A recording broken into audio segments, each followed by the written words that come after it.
It's amazing how easy it is to start our engine now. Oh, that's a spoon, a spatula, or whatever. This is why we got a sailboat. Exploring St. Augustine. Back in the cruising lifestyle. It's amazing how easy it is to start our engine now. All we gotta do is give a little bit of a half throttle and then push the button for like a second and it turns over, comparing to like 10 seconds, 5 seconds to even get it turned over, if it would start before we fixed it.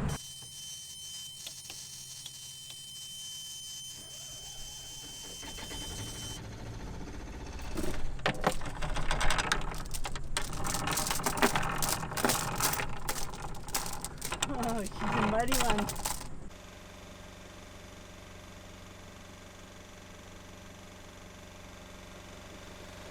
One of the nice things of motoring on the ICW when there's little traffic is that it's calm enough to do some editing. Plus, we get to charge up the batteries at the same time.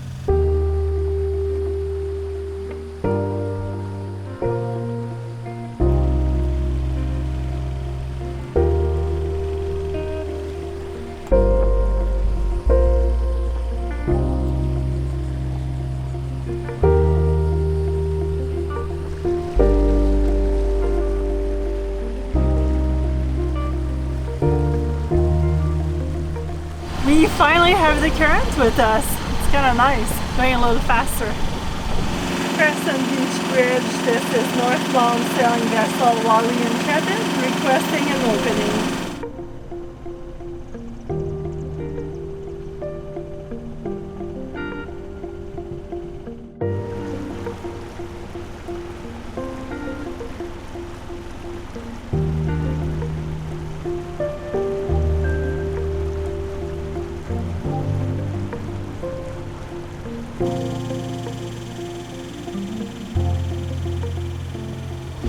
We're gonna get hit by that squall?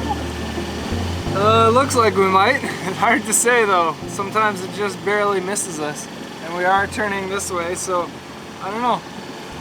It's definitely a bit of a squall line. So slow. I'm like ready to go hunt some flamingos and you're just do this, do that, do this, do that. No, that's a spoon, a spatula, or whatever. Well, apologies, this is not a flamingo. They've got those like spoon-like little beaks, and they're all pink. But it's super neat. Just went for a dinghy ride and we saw tons of different birds. And it's super calm. The squall didn't hit us. And we made it 22 miles. Yes! Motor's still running. It's so awesome. It's just so weird, like just being able to pull anchor and drive even though there's barely no wind. We're trying motor sailing, but wasn't the greatest. Anyways, we're super close to St. Augustine now. On the way here, we charged up our AGM bank, our 280 amp hour batteries, with both the alternator and the solar running pretty much non-stop.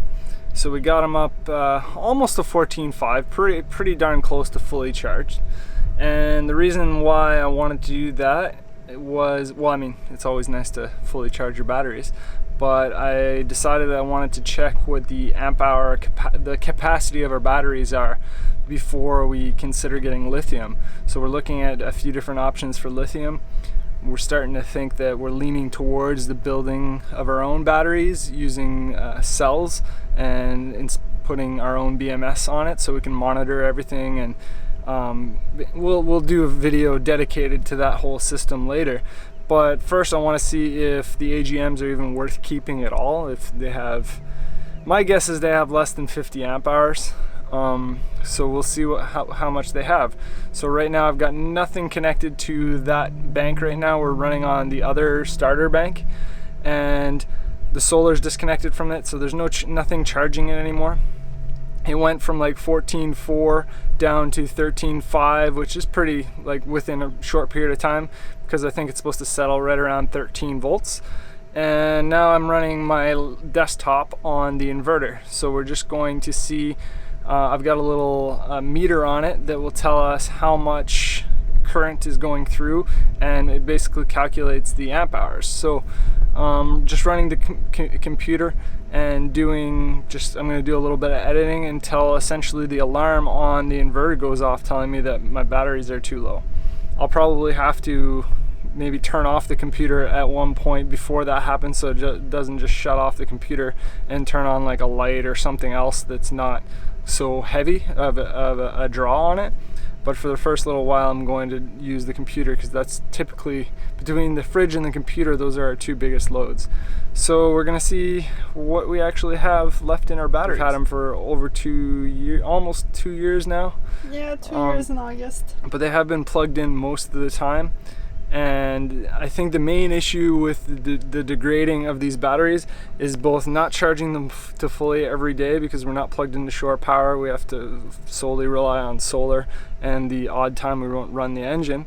And also because they're in the engine compartment, they get above 40 degrees Celsius quite often, so that really degrades them very quickly. Well, this is how much battery consumption we use when we're exporting a video. This is our capacity test. So we're at 1220 with an 18 amp draw, and we're at almost 14 amp hours. We're at 56.3 amp hours, drawing 20 amps, and we're around 11.89. I think I'm going to stop the test here because I just wanted to make sure we had at least 50 amp hours to decide whether or not to keep those batteries. It looks like we probably have 80 amp hours maybe if we were to drain it all the way down, which I don't really want to do, so we're just going to stop the test here. I'm happy with the amp hours that are in it. 0 amps, so we're still at 12.2 approximately, and 57 amp hours, so at least 70 amp hours total, give or take, which is about a quarter of what we should have. Kind of in heaven. I mean, it's not the Bahamas blue water, but this feels so great after spending over a month at anchor just trying to deal with the engine and being really stressed and just going through a lot of this. Being back to cruising is just... This is why we got a sailboat, really. It wasn't to be stuck fixing a motor when we've got sails, but you need the motor. But this is like... I don't even have words to describe how excited I am. Like, this is awesome. Sundowners, cheers! Cheers, sweetie. You're awesome. Thank you so much for... If it wasn't of you, I think I would have sold the boat, to be honest. I don't think I would have attacked that big of a project because that engine scared the living hell out of me. Like, I didn't want to have to deal with it. It was too much. It was just way overwhelming. Something I had no knowledge of, except maybe doing an oil change kind of thing. But because of you doing tons of research and our friends and family helping us out with figuring out stuff and troubleshooting, because of you really that we got the engine back together. Thank you. We're a great team. Thanks for being awesome and dealing with all my frustrations. He's a sweet one, but he does get angry. Yep. So thanks for being patient with me.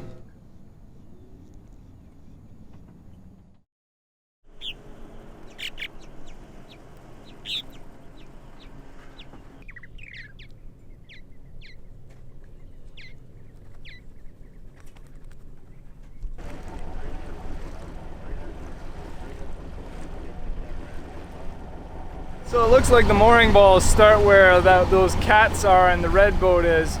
So we should be able to anchor somewhere near this blue boat and still be somewhat close, I think.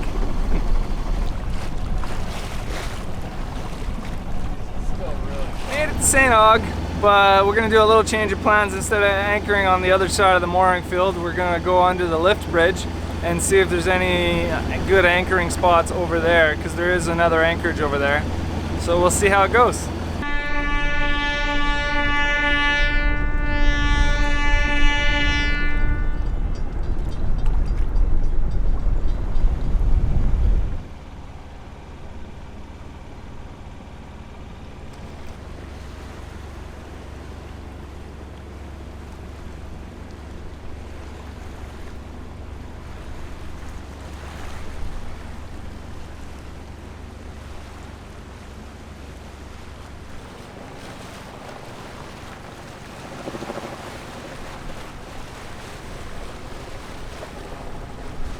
Just dropped the hook in St. Augustine, and we've got the Castillo de San Marcos right behind us. So we'll stay on the boat for a little bit just to make sure the anchor is all good. Probably gonna make some lunch, and then we'll go in town and do a bit of exploring. Super excited! We are on the dinghy dock in St. Augustine. We're gonna go do some exploring, maybe check out a consignment shop for sailboat stuff, because those places we can always spend all day long in. And so we're just gonna head over to the office and pay for our dinghy to be stored, which I think is like $12 or something like that. So let's go. Pretty exciting. I have 2 keys, 2 showers. Haven't had a real showers in months. So we're totally gonna splurge and enjoy that later on. But right now I have to go put a sticker on the dinghy. So we are at the St. Augustine Municipal Marina, and it's $12 and odd cents to have the dinghy dock for a full day. Super! Don't drop it into the water. I almost lost our sticker when we were in Charleston.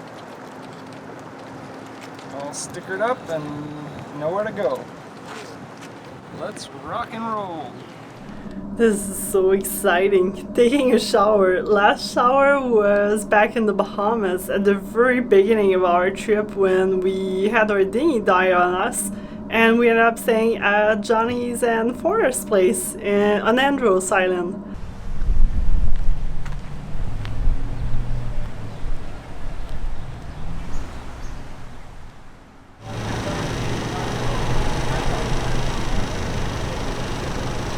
It's a pretty stark contrast between the last time we were here, which was Christmas and everything was lit up with Christmas lights everywhere, and now it's like almost 35 degrees and completely different scenery.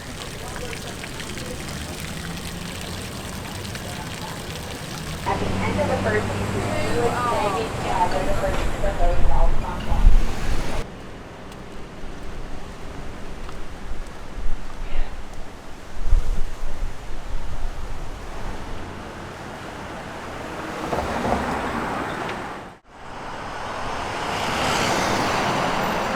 I think this is it. Let's check it out. The Sailor Exchange in St. Augustine has tons of used things for the boat, and good deals if you spend enough time digging around. It takes some time to find what you're looking for, but I think it's totally worth it.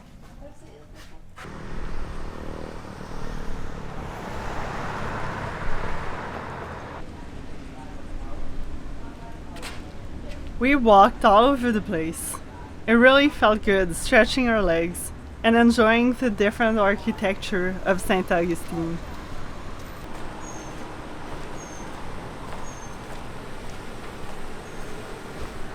We eventually looped back to the waterfront by the Castillo de San Marcos. Too bad it was closed due to COVID. It's a beautiful day, it's super warm and sunny, no more rain, and we're exploring St. Augustine.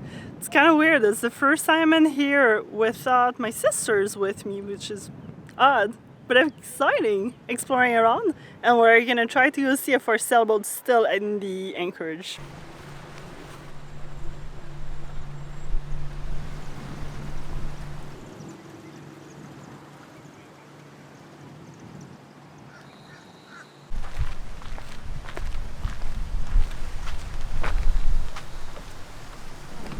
Going up the fort.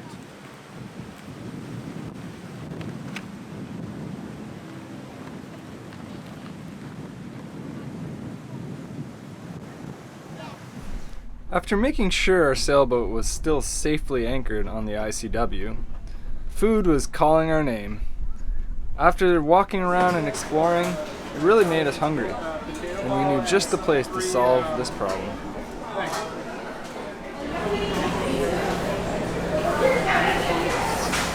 I'm so excited! Happy hour 2 for 1 wine, and we've got so many pizzas. A little potato ball, some garlic rolls, and yummy, yummy pizza. Cheers to back in the cruising lifestyle.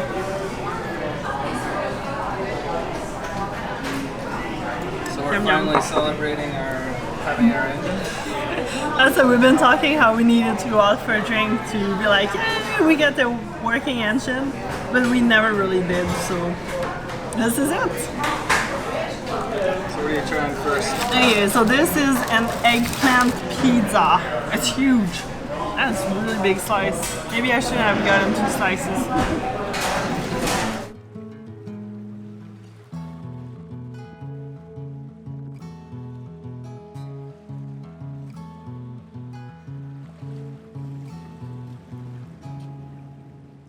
I feel like it's always on purpose, right at night. Yeah, another squall coming through. We're not in the most wide open anchorage ever. There's actually a boat like right in front of us. I'm pretty sure they dragged just a little bit towards us, so we're keeping a close eye on them. I got the key in the engine in case I need to turn on the engine, but we're... Doesn't it feel good having an engine though? Yeah, for sure. I mean, this is always stressful when there's a stronger squall coming in, but definitely a lot less stress knowing we can take some weight off the anchor if we needed to.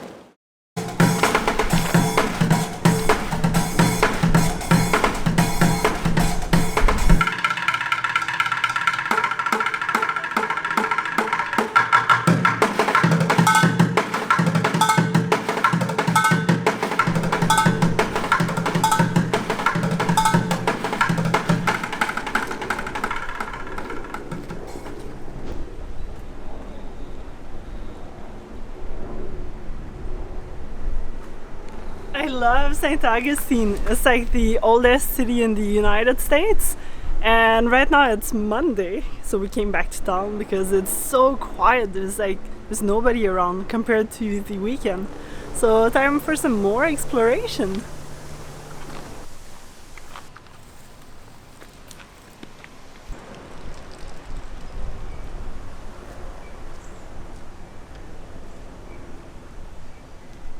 Well, it's the second time that we actually have to move our boat because there's people that they set their anchor and then they've got like 150 feet of chain and they're dragging and getting closer to us, and then they just take off and go in town and leave the boats like 15-20 feet away from ours, and we don't really feel comfortable about that, so we went way further than them, more up the river or closer to the ocean.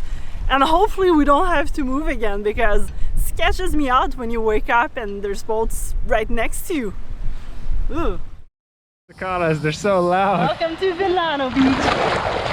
Oh, it's fully alive. Oh, yeah. Hey, bud. But as you can see, this thing is completely detached. How to fix a junction box that's come off your solar.